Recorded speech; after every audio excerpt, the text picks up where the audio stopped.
Welcome to the Breakdown to Breakthrough podcast. My name is Lisa A. Romano. I am a life coach, best-selling author, YouTube vlogger, meditation teacher, and expert in the field of codependency and narcissistic abuse. I am a believer in the power of an organized mind. My aim is to help people learn what it means to live above the veil of consciousness rather than living a reactive life. May your heart feel blessed, your mind feel expanded, and your spirit find hope as you spend time with me here at the Breakdown to Breakthrough podcast. So today we're going to be talking about how easy it is for a parent, although they don't recognize it, to teach a child how to be inauthentic or disingenuous. Now, the reason for this session is because while coaching a client of mine, I began to realize in his speech that he really had a fear of expressing himself, which is a fear of being authentic. So from my perspective, he is in a great place of change where he's out of his comfort zone, he's left his job, and now he's able to explore his passion, which is scary, especially for a young man, but he's not married, doesn't have a mortgage, has no children, has himself to take care of. So he's at a great point in his life where anything is possible. He's stepping into the quantum field of potential. And he's doing what he needs to do to begin lining up with creating this business that he loves. And yet he's feeling intimidated to tell people about this change. And he said, I just don't know why. And as we flushed it out, we came to the conclusion that he had been trained by his dad to be afraid to tell the truth and to only speak about awesome things, to only talk about accomplishments. In other words, to wear a mask. So he had learned early in his childhood that there was an intolerance for imperfection. There was an intolerance for not knowing exactly what you want to do with your life. So he was trained to feel as if not knowing what the next step was a bad thing, and you should be ashamed of it. So the fear of telling the truth was tied to some unconscious fear that was tied to unconscious shame. Shame when instead of him feeling excited and proud of himself for taking this chance and for trying, knowing that so many people on their deathbed regret what they didn't do versus what they did do. So many people regret not taking the chance to fail. Knowing this consciously, but really not understanding the heart level or the emotions that were stirring inside of him despite what was happening in him consciously. So this is the cognitive dissonance that we talk about in psychology. This is the heart-brain incoherence that we talk about if we're talking about meditation, the quantum field. We're talking about this inability to line up. We're talking about a disconnect. In the emotional realm, we're talking about shadows that we've yet to bring to the light. And that's the benefit of coaching or therapy or doing your own self-healing work, in which you are focused on figuring out what's wrong. Talking about what's wrong doesn't fix what's wrong. Figuring out what's wrong, how it went wrong, and then deciding where you want to go. That's the recipe for achievement, right? So today we're going to talk about the complex realm of child development and the influence of parental behavior as it relates to teaching a child to not be authentic. And while many parents strive to foster authenticity in their children, others may inadvertently cultivate an environment that essentially stifles self-expression and genuine identity. So we can call this dysfunctional parenting. So you could look like the most wonderful parent in the world. Certainly I thought I was doing everything right, but I wasn't. There were things that were going on inside of me, unhealed trauma, mother wounds, shadows, codependency, the fear of disapproval, needing to appear perfect, afraid to appear weak to my parents. So I was never able to be authentic. So I wasn't as authentic as I could and should have been. So how could I have been teaching my children to be that authentic? I couldn't. Now, the wonderful thing about being a dysfunctional parent or a toxic parent is that at any point in time, you can start moving yourself up the emotional scale, up and out of the subconscious mind, and you can go from being unconscious to far more conscious and far more functional and emotionally intelligent. So dysfunctional parenting can manifest in very, very different ways, and this will lead a child to adapt or adopt behaviors that prioritize approval over authenticity. And so I want to talk about 3 key ways that dysfunctional parenting can train children to suppress their true selves. Number 1 is conditional love and approval. So one of the most significant ways that dysfunctional parenting affects the child's authenticity is through the use of conditional love. When a parent only expresses affection or approval when the child meets certain expectations of theirs or behaves in a way that only the parent thinks they should, the child learns that their worth is contingent upon their ability to conform to what the parents want them to do. So there's very little wiggle room for a 2-year-old to make a mistake, or a 5-year-old to make a mistake, or a 7-year-old or an 8-year-old. You're not allowed to express yourself. You're not allowed to make mistakes. And so conditional love and approval, oftentimes immature parents will take what their child is doing personally. So you have a 2-year-old that's acting out in daycare, and rather than focus on correcting the behavior, the mother or father will make it all about them. What does the nursery school or daycare teacher think about me? What are people going to think about me?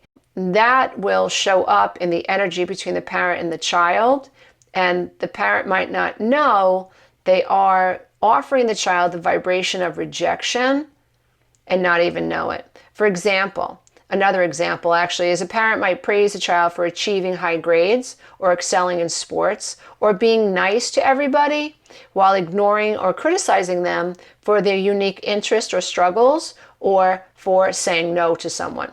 This creates an internalized message that love is earned through performance rather than an unconditional bond. And as a result, children may feel pressured to mask their true selves, adopting personas that align with their parents' expectations, which is very sad. And then over time, this can lead to a profound disconnection from the genuine feelings, interest, and identity of the self. And this is definitely a precursor to codependency, people-pleasing, and feeling as if you have to prove that your existence is valid in the world. You have to justify the fact that you breathe. The second way that this takes place is through manipulation, through guilt and shame. So dysfunctional parents often employ guilt and shame as tools for control, which can deeply hinder a child's ability to tap into the true self, their true emotions, their true needs and wants and feelings, to be authentic. When a parent expresses disappointment or disapproval, it can create a sense of obligation in the child to conform to the parent's desires, even at the expense of their own feelings and preferences. So let me give you an example. For instance, a parent might say, "I sacrificed so much for you, and this is how you repay me." Such statements can instill a sense of guilt that compels the child to prioritize the parent's needs over their own. And this also speaks to the idea that the attachment to the parent is far more valuable to the child's survival than the authentic connection to the self. So the connection to the self is a threat to the attachment to the parent. And as a result, children may learn to suppress their true emotions and desires to avoid conflict or feelings of inadequacy, or develop a very deep fear of abandonment and rejection. And this manipulation can lead to a lifelong pattern of people-pleasing behaviors where the individual struggles to assert their own identity and preferences because of a myriad of unconscious fears. And the good news is that with the right help and the right information, you can become aware of these patterns and break through. So number 3, there is a lack of emotional validation. So dysfunctional parents often struggle to provide emotional validation, which is essential for developing a child's strong sense of self or identity. When a child expresses their feelings or opinions and the parent responds with dismal, ridicule, or indifference, it sends a message that their emotions are not valid or worthy of attention. For example, a child might come home excited about a new hobby, only to be met with the parent's eye roll or negative comment. Or they just don't acknowledge that the child has had this accomplishment, which is often the case with a narcissistic mom or a narcissistic dad that refuses to validate their scapegoated child's accomplishment. Even though they know more than anything, that scapegoated child really needs and is trying to prove their validity or their worthiness to the parent that they need. But even though the narcissistic parent or toxic parent knows exactly what that child needs, they intentionally withhold it. Over time, this lack of validation teaches the child to distrust their own feelings and to view their emotions as unimportant. And so this is where dissociation comes from, like, why bother? My feelings are irrelevant. They're a problem. No, it's better for me to focus on other people's feelings, which is where codependency is rooted from.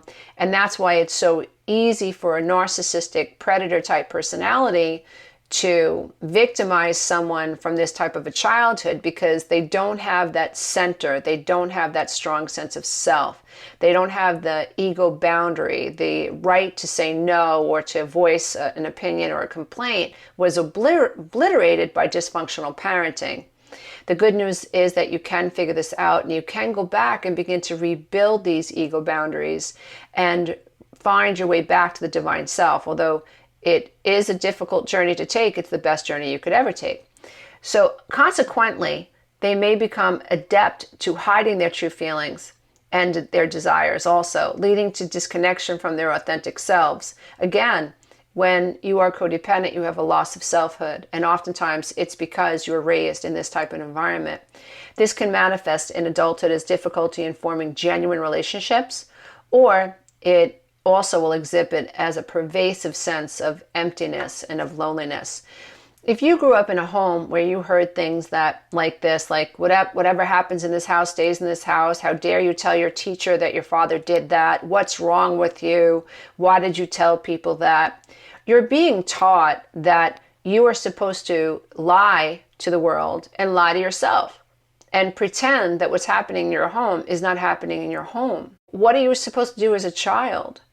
The people that you think that you need and you do need to survive are threatening you with being ousted from the family, excommunicated if you dare to tell the truth. If you dare to even express your truth, which was my case, the fact that I had feelings about the way that I was raised was a threat to my family system.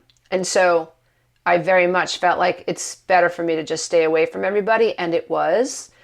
So if you grew up in a home like that, you're actually being taught to be inauthentic or disingenuous. You're actually being talked out of your authenticity, and the only way for you to be happy is to find your way back to being authentic, which is what all of my work is centered upon, from the 12-week class, the 8-week class to Soul School. It's all about helping you find the path back to your divine self. Now, in conclusion, the impact of dysfunctional parenting on a child's ability to be authentic is profound and can have lasting consequences. So, by fostering conditional love, using guilt and shame as manipulative tools, and failing to provide the proper emotional validation every child needs to feel good enough, to feel like their feelings are valid in order to go out into the world and say, this is who I am, parents can inadvertently train their children to suppress their true selves. So how can this help you? Understanding these dynamics is crucial for both parents and professionals working with families. So by recognizing the signs of dysfunctional parenting, we can all work together towards creating healthier environments that do foster authenticity, allowing children to grow into confident individuals who can embrace their true identities. Parents who are aware of these patterns can take intentional steps to break the cycle, providing their children with the unconditional love and support necessary for authentic self-expression. This is us, dear one, being the cycle breakers we were born to be in this time and in this space. And as we commit to breaking these generational chains, no matter our past, we heal the collective unconscious. We change the patterns even in the collective unconscious. And I feel that is the work that we should all be striving for. So thank you so much for joining me here on Breakdowns to Breakthrough. And if you'd like to learn how you can work with me, or if you'd like to know what one of our courses is best suited for you, reach us at www.lisaaromano.com and send us an email at coach@lisaaromano.com. We'd be happy to assist your conscious evolution. Bye for now.